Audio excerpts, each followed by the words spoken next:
कहानी की शुरुआत में हमें खेतों के बीच में एक छोटी सी बच्ची को दिखाया जाता है जो अपनी माँ को ढूंढ रही थी। अचानक से ये बच्ची अपने पीछे दो बच्चों को देखती है। इन बच्चों का पीछा करते हुए वो एक कुएं के पास पहुंच जाती है। कुएं के पास जैसे ही वो आती है तो उसका पैर एक ट्रैप में फंस जाता है और तभी उस बच्ची को चैन के जरिए कोई कुएं में खींच लेता है। अब इसके बाद दोस्तों सीन शिफ्ट होता है और हम एक स्कूल के अंदर साक्षी नाम करके एक लड़की को देखते हैं जो कि एक टीचर है और स्कूल में बच्चों को पढ़ाने का काम करती है। हाल ही में उसने प्रिंसिपल को एक लेटर लिखा था जिसे वो रिजेक्ट कर देते हैं। दरअसल दोस्तों साक्षी की एक छोटी सी बच्ची है। अपनी बच्ची को वो टीचर के जरिए घर पर ही पढ़ाना चाहती थी क्योंकि उसकी बेटी को कोई समस्या है, वो घर से बाहर नहीं निकल सकती है। चलो मैं आपको दिखा ही देता हूँ कि उसकी बेटी को क्या समस्या है। सीन शिफ्ट होता है और हमें ईशु को दिखाया जाता है जो साक्षी की बेटी है। उसके साथ में हम रानी नाम करके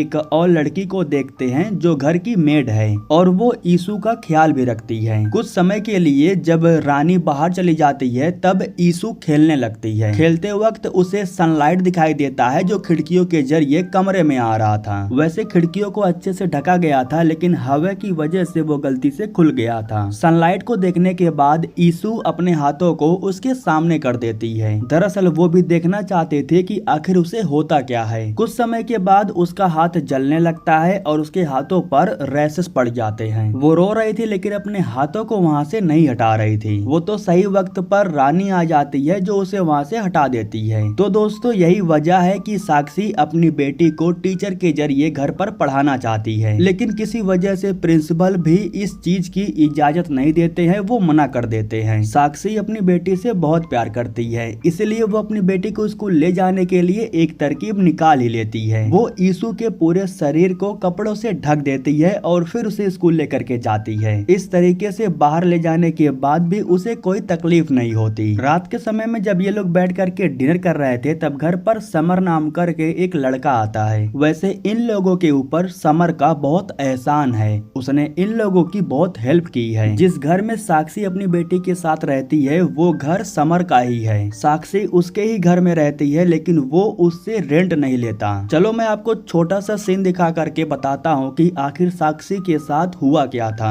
तो कहानी है आज से 7 साल पहले जब साक्षी ने एक राजवीर नाम के लड़के के साथ शादी कर लिया था। शादी कर लेने के बाद जब राजवीर उसे लेकर के अपने घर आया था तब कुछ दिनों तक तो सब कुछ ठीक था लेकिन कुछ दिनों के बाद राजवीर के घर वाले साक्षी के ऊपर जादू टोना करने लगते हैं। इतना ही नहीं बल्कि उसके घर वाले साक्षी को खेतों में लगभग 3 दिनों तक ऐसे ही छोड़ दिया करते थे। खेतों के अंदर साक्षी को बहुत ही डरावने भूत दिखाई देते थे और वो यहाँ पर बहुत ही अजीब तरह की चीजों को भी नोटिस कर रही थी। जैसे तैसे 1 साल बीत जाते हैं और जब साक्षी प्रेग्नेंट हो जाती है तब उसे मालूम चलता है कि राजवीर के घराने में एक प्रथा चलते आ रही है। प्रथा के मुताबिक अगर इनके घर में बेटी पैदा होती है तो उसे जान से मार दिया जाता है। साक्षी को नहीं पता था लेकिन उससे पहले राजवीर की कई शादियां हो चुकी थी लेकिन हर बार राजवीर को बेटी पैदा हो रही थी इसलिए माँ और बेटी दोनों को जान से मार दिया जाता था। इन्हीं में से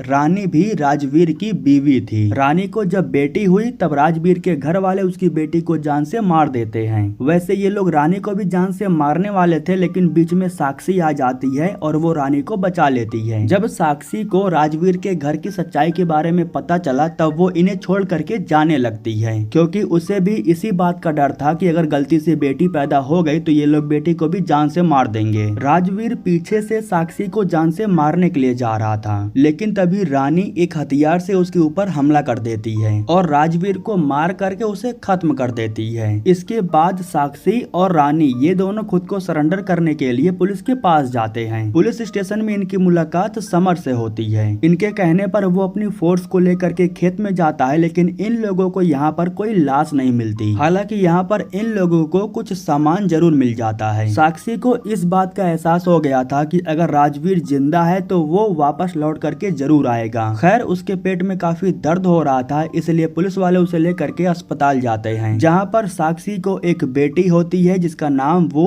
ईशु रखती है। यहीं पर साक्षी को ये भी मालूम चल जाता है कि ईशु को सनलाइट से एलर्जी है। जैसे ही सूरज की रोशनी उस पर पड़ती है तो वो रोने लगती है और उसका शरीर भी जलने लगता है। तो ये थी साक्षी की कहानी जिसे मैंने आपको छोटे लफ्जों में बता दिया, लेकिन आपको इसका पार्ट 1 जरूर देखना चाहिए। इसका पार्ट 1 आज से 4 साल पहले रिलीज हो चुका है, इसलिए मैंने उसे एक्सप्लेन नहीं किया। लेकिन अगर आप लोग चाहो तो मैं इसका पार्ट 1 भी एक्सप्लेन कर सकता हूँ, बस आपको कमेंट करके बताना होगा। खैर दोस्तों, इसके बाद हमें ईशु को दिखाया जाता है जो अपने कमरे में अकेली थी। वो अपने कमरे में एक परछाई को देखती है जो काफी डरावनी थी। उसको देख करके ईशु काफी डर जाती है और वो भागते हुए फौरन नीचे आने लगती है। लेकिन तभी वो परछाई अचानक से ईशु के सामने आ जाती है और उसे पजेस्ट कर लेती है। ईशु को अपने वश में करने के बाद वो उसे अपने पीछे लेकर के जाने लगती है। इधर हमें रानी को दिखाया जाता है जो बाहर बैठ करके सब्जियां काट रही थी। जब वो ईशु को बाहर जाता हुआ देखती है तब वो उसका पीछा करके उसे रोकने की कोशिश करती है, लेकिन तभी कुछ लोग गाड़ी में से बाहर निकलते हैं और ईशु के साथ रानी को भी किडनैप करके लेके चले जाते हैं। कुछ समय के बाद जब साक्षी और समर घर पर आते हैं तब साक्षी को घर का दरवाजा खुला हुआ दिखाई देता है। साक्षी फौरन घर के अंदर जाती है, लेकिन उसे रानी और ईशु कहीं दिखाई नहीं देते हैं। फिलहाल ऐसा भी हो सकता था कि रानी ईशु को लेकर के बाहर गई होगी, लेकिन काफी रात हो गई थी, इसलिए साक्षी को चिंता हो रहा था। जिसके बाद समर उसके कहने पर उन दोनों को ढूंढने के लिए जाता है। साक्षी जब अपने कमरे में बैठे बैठे सो जाती है तब उसे अपने बिस्तर पर किसी के होने का एहसास होता है, जो कोई और नहीं बल्कि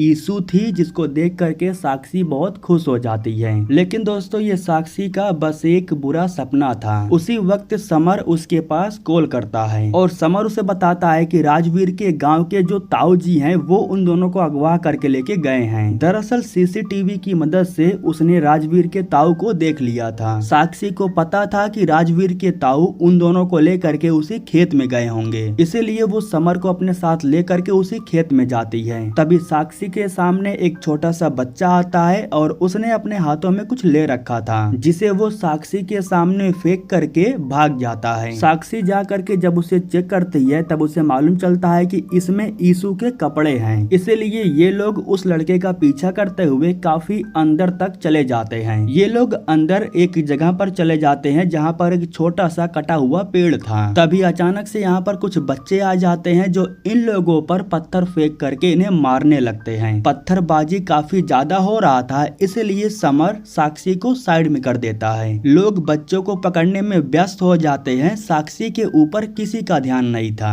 पीछे से साक्षी के पास कोई आ जाता है जो उसे पकड़ करके अंदर लेके चला जाता है। जब साक्षी उस शख्स का चेहरा देखती है तब उसे मालूम चलता है कि ये तो राजवीर है। रानी ने उस पर हमला तो किया था लेकिन उसे मार नहीं पाई, वो जिंदा है। उसी वक्त साक्षी पर हमला होता है जिसकी वजह से वो बेहोश होकर के नीचे गिर जाती है। जिसके बाद ये लोग साक्षी को लेकर के यहाँ से चले जाते हैं। कुछ समय के बाद समर को मालूम चलता है कि साक्षी भी गायब हो चुकी है। हालांकि समर उसे काफी ढूंढता भी है, लेकिन साक्षी उसे कहीं नहीं मिलती क्योंकि राजवीर उसे घसीटते हुए अंदर लेकर के चला गया था। यहाँ पर एक सभा बैठाई गई थी और सभी लोग इकट्ठा भी हुए थे। यहाँ पर हम राजवीर के ताऊ जी को भी देखते हैं जो सभी लोगों से कह रहे थे कि आज हमारी 7 सालों की तपस्या पूरी हो गई, अब जा करके हमारे घरों में खुशहाली आने वाली है। दरअसल ये लोग साक्षी की बेटी को किसी के सामने समर्पण करने की बात कर रहे थे, इसीलिए साक्षी काफी डर जाती है और इन लोगों से अपनी बेटी के बारे में पूछने लगती है। लेकिन ये लोग उसे कोई जवाब नहीं देते हैं, बल्कि उसे ले जा करके एक कोठरी में बंद कर देते हैं। इसके बाद दोस्तों सीन शिफ्ट होता है और हम ईशु को देखते हैं। यहाँ पर हमें मालूम चलता है कि इनकी एक दासी भी है जिसका काम है कि बेटियों को समर्पण के लिए मनाना। वो ईशु को एक काढ़ा पिलाती है और उसका थोड़ा सा खून ले करके वो किसी के पास चली जाती है। जब दरवाजा खुलता है तब खून को ले करके दासी अंदर जाती है। दरअसल दोस्तों इनके सामने जो कुर्सी पर बैठा हुआ था उसे ये लोग अपना प्रधान मानते हैं और आज से कुछ दिन बाद ईशु को ला करके इन्हीं को समर्पण करने वाले हैं। ऐसा ये लोग क्यों करते हैं ये आपको कहानी में आगे पता चलेगा। फिलहाल सीन शिफ्ट होता है और हमें कोठरी के अंदर साक्षी को दिखाया जाता है। अचानक से उसे अपनी बेटी की आवाज सुनाई देती है। उसे लग रहा था कि सच में उसकी बेटी उसे बुला रही है, लेकिन ये सब कुछ बस उसका भ्रम था। फिर भी वो रुकती नहीं है। उसे एक टॉर्च मिल जाता है जिसको लेकर के वो आगे बढ़ती है। जब वो थोड़ा आगे जाती है तब उसे सच में अपनी बेटी की परछाई दिखाई देती है। अपनी बेटी का पीछा करते हुए जब साक्षी उसके करीब जाती है तब उसे मालूम चलता है कि ये उसकी उसकी बेटी नहीं है बल्कि कोई और है, बस उसे भ्रम हो रहा था। इधर यीशु के पास जो लड़का था जो उसकी रखवाली कर रहा था वो बच्चों के साथ खेलने के लिए चला जाता है। इसीलिए यीशु हो चुकी थी अकेली और वो भी यहाँ से भागने की कोशिश करती है। जब वो यहाँ से निकल रही थी तभी उसे कुछ बच्चे दिखाई देते हैं और इन्हीं बच्चों का पीछे करते हुए वो गेट के पास आ जाती है। मतलब कि वो यहाँ से बाहर निकल सकती थी, लेकिन दिक्कत की बात ये थी कि वो बाहर जा नहीं सकती थी। हालांकि उसके सामने जो बच्चे खड़े थे वो यीशु से कहते हैं कि तुम्हारी माँ बाहर तुम्हारा इंतजार कर रही हैं। इसीलिए यीशु खुद को रोक नहीं पाती है, वो भागते हुए बाहर चली जाती है। जैसे ही वो सूरज की रोशनी में जाती है तो उसका शरीर जलने लगता है और वो यहाँ से बाहर भी नहीं निकल पाती। इधर दासी जब कमरे में आती हैं तब उन्हें मालूम चलता है कि यीशु कमरे में नहीं है। उसे ढूंढने के लिए वो अपने काले साये का इस्तेमाल करती हैं। तो इस काले साये को देखने के बाद हमें मालूम चलता है कि यीशु के घर पे जो काला साया था वो दासी ही थी। खैर अपने काले साये के जरिए दासी को मालूम चल जाता है कि यीशु यहाँ से भागने की कोशिश कर रही है, जिसके बाद वो फौरन बाहर जा करके यीशु को उठा करके अंदर लेकर के आती हैं। यीशु का शरीर काफी जल चुका था, इसलिए वो कुछ दवाइयां बना करके उसके जख्मों पर लगा देती हैं। इस तरह से जब वो यीशु की देखभाल कर रही थी तो यीशु को भी दासी से धीरे धीरे लगाव होने लगता है। बाहर के साइड में हमें समर को दिखाया जाता है जो साक्षी को ढूंढने के लिए दोबारा यहाँ पर आया था, क्योंकि उसे पता था कि एक लड़की के लापता होने से किसी को कोई फर्क नहीं पड़ता है, जो करना होगा उसे ही करना होगा। जब वो खेतों के अंदर जाता है तो एक कुएं के पास पहुंच जाता है। यहाँ पर वो कुछ बच्चों को भी देखता है जो खेतों के अंदर भाग करके चले जाते हैं। जब वो कुएं के करीब आता है तो उसके अंदर से उसे कुछ आवाजें सुनाई दे रहा था, इसलिए वो कुएं के अंदर चला जाता है। अब इसी दौरान हमें एक बार फिर से साक्षी को दिखाया जाता है जो अपनी बेटी को ढूंढते हुए एक अनजान कमरे में चली जाती है। इस कमरे में वो ढेर सारी महिलाओं को देखती है जो जंजीरों से बंधी हुई थी,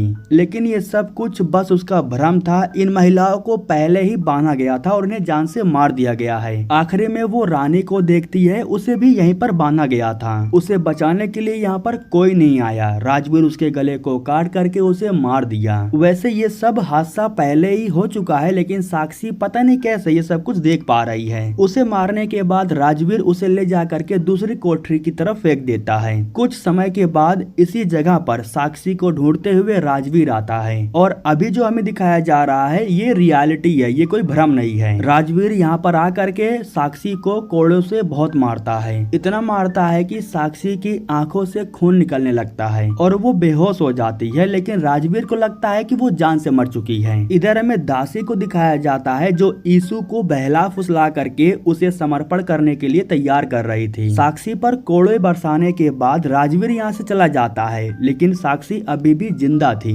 बस उसकी हालत काफी खराब हो गई थी। वो सरकते हुए उस तरफ आगे बढ़ती है जिस तरफ राजवीर ने रानी को फेंका था। जब साक्षी आगे बढ़ती है तब वो गलती से एक कुएं में गिर जाती है जिसमें पानी भरा हुआ था। इस कुएं के अंदर वो उन सारी महिलाओं को देखती है जिन्हें मार करके यहाँ पर फेंका गया था और इनमें से एक रानी भी थी। साक्षी को होश आता है और वो ऊपर आ जाती है, लेकिन अगले ही पल साक्षी के आसपास सारी औरतें आ जाती हैं जिन्हें मार करके इस कुएं में फेंक दिया गया था। रानी भी ऊपर आती है और वो साक्षी के सर पर अपना हाथ रख देती है। इसके बाद सभी औरतें एक एक करके साक्षी के ऊपर अपना हाथ रख देते हैं। फिलहाल इन लोगों ने साक्षी के साथ क्या किया ये तो हमें नहीं दिखाया जाता है। हमें राजवीर और उसके ताऊ को दिखाया जाता है जो समर्पण की तैयारी कर रहे थे। राजवीर अपने ताऊ को बताता है कि साक्षी काफी ज्यादा उछल कूद कर रही थी, इसलिए मैंने उसे जान से मार दिया। यह सुनकर के उसके ताऊ गुस्सा हो जाते हैं और उससे कहते हैं कि तुमने फिर से पागलों वाली हरकत कर दी। मैं उस लड़की को सभी औरतों के सामने मारना चाहता था, उसके गले को काटना चाहता था ताकि सभी औरतों में खौफ बना रहे और वो हमारे खिलाफ में जा करके यहाँ से भागने की कोशिश न करे। सभा के अंदर मुझे वो लड़की चाहिए, जिंदा या फिर मुर्दा। ताऊ जी के कहने पर राजवीर एक बार फिर से साक्षी की बॉडी को लाने के लिए जाता है। फिलहाल वो जिस कुएं के पास गया था उसमें वो साक्षी नहीं थी क्योंकि वो दूसरे कुएं में चली गई थी। खैर जो भी हो, हम एक बच्चे को देखते हैं जिसे समर पकड़ लेता है। समर उससे पूछता है कि वो बच्ची और उसकी माँ कहाँ पर है। ये बच्चा वही है जो यीशु की रखवाली कर रहा था। वो समर को बताता है कि यीशु का समर्पण करने के लिए वो उसे लेकर के जाने वाले हैं। यह सुन करके समर उससे पूछता है कि वो किसे समर्पण करने वाले हैं, पर वो बच्चा बताता है कि वो हमारे प्रधान हैं और वो हमेशा गुफा के अंदर रहते हैं, वो कभी भी बाहर नहीं आते। खुश रखने के लिए हमारे कुल की एक बेटी को उन्हें समर्पण करना पड़ता है। हमारे लोगों का मानना है कि अगर प्रधान खुश रहेंगे तो हमारे लोगों में खुशहाली बनी रहेगी, इसलिए आज वे लोग यीशु को उन्हें समर्पण करने वाले हैं। समर उस बच्चे से पूछता है कि उसकी माँ कहाँ पर है, जिस पर वो बच्चा कहता है कि वो पीछे के साइड में है, मैं तुम्हें उनके पास ले जा सकता हूँ। इसके बाद वो बच्चा समर को लेकर के साक्षी के पास जाने लगता है। इधर हमें दिखाया जाता है कि यीशु की विदाई करने के लिए इन लोगों ने एक डोली बनाई है। दरअसल दोस्तों, इनके प्रथा के अंदर समर्पण करने के लिए कुछ रस्म होती है और ये लोग सारे रस्म को काफी अच्छे से पूरा करते हैं। एक बेटी की जिस तरह से विदाई की जाती है ना, उस तरह से ये लोग कुछ कार्यक्रम करते हैं और साथ में ये लोग ढोल बैंड बाजा सब कुछ बजाते हैं। यीशु को ले जाकर के ये लोग अपने प्रधान के दरवाजे के सामने बैठा देते हैं। सीन शिफ्ट होता है और हमें राजवीर को दिखाया जाता है। साक्षी को ढूंढते हुए जब वो अंदर जाता है तब उसे मालूम चलता है कि उसकी बॉडी तो यहाँ पर नहीं है। दरअसल दोस्तों, यहाँ पर एक से ज्यादा कुआं था और एक कुएं से दूसरे कुएं में ये लोग आराम से जा सकते थे। राजवीर को मालूम चल जाता है कि साक्षी गिरते हुए किस कुएं में गई है। जब वो उस कुएं में जाता है तब वो साक्षी की बॉडी को देखता है। उसकी बॉडी को रस्सी से बांधने के बाद उसे घसीटते हुए ऊपर लेकर के आने लगता है, लेकिन तभी अचानक से साक्षी जिंदा हो जाती है और वो राजवीर को खींच लेती है। उसकी हरकतें देख करके मैं इतना बता सकता हूँ कि उसके अंदर कुछ शक्तियाँ आ गई है। ऐसा मान लो कि उन आत्माओं ने साक्षी को शक्तियाँ दे दी हो। राजवीर को फांसी से लटका करके साक्षी उसे जान से मार देती है। ठीक उसी वक्त इसी कुएं के पास वो बच्चा समर को लेकर के आ जाता है। साक्षी जैसे यहाँ से बाहर निकलती है तो वो अपनी बेटी के बारे में पूछती है। तो यहाँ पर जो बच्चा था वो साक्षी को बताता है कि लोग उसे समर्पण के लिए लेकर के गए हैं। अब ये बच्चा इन लोगों को लेकर के समर्पण वाली जगह पर जाने लगता है। इधर सभा में एक बच्चा आता है और वो सभी लोगों से कहता है कि मैंने यहाँ पर एक पुलिस वाले को देखा है। जिसके बाद ताऊ जी सभी लोगों को लेकर के बाहर आ जाते हैं इन्हें रोकने के लिए। यहाँ पर जो समर था वो साक्षी को भेज देता है ताकि वो जा करके अपनी बच्ची को बचा सके, क्योंकि समर इन लोगों से अकेले ही निपटना चाहता था। अब इसके बाद समर और इनके बीच में फाइट शुरू हो जाती है। इधर यीशु को समर्पण करने का समय हो चुका था। जब प्रधान अपना दरवाजा खोलता है तब दासी उसे अंदर जाने के लिए कहती है, लेकिन प्रधान को देख करके यीशु डर जाती है। वो जाना तो नहीं चाहती थी, लेकिन प्रधान उसे पकड़ करके लेके चला जाता है। साक्षी अपनी बेटी को बचाने के लिए अंदर आ रही थी और इस चीज के बारे में दासी को मालूम चल जाता है। उनका जो काला साया था वो साक्षी को रोकने की कोशिश भी करता है, लेकिन साक्षी उससे नहीं डरती,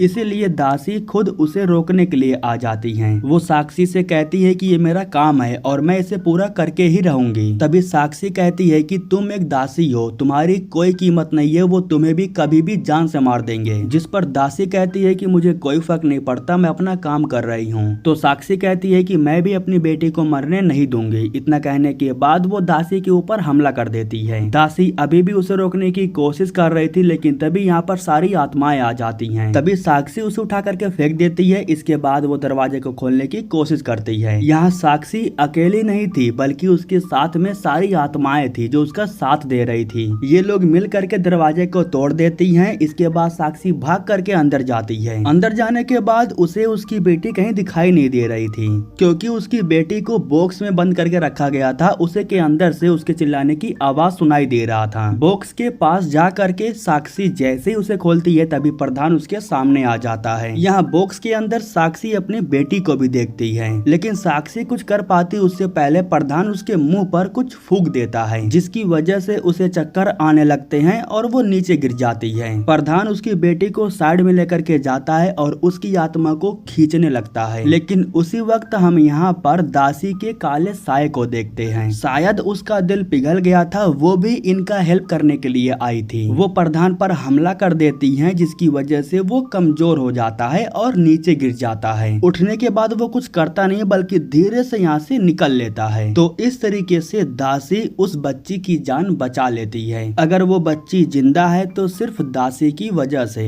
यहाँ वो साक्षी से ये भी कहती है कि अब किसी बच्ची का समर्पण नहीं होगा। इधर बाहर के साइड में हम समर को देखते हैं, उसकी लड़ाई अभी भी हो रही थी।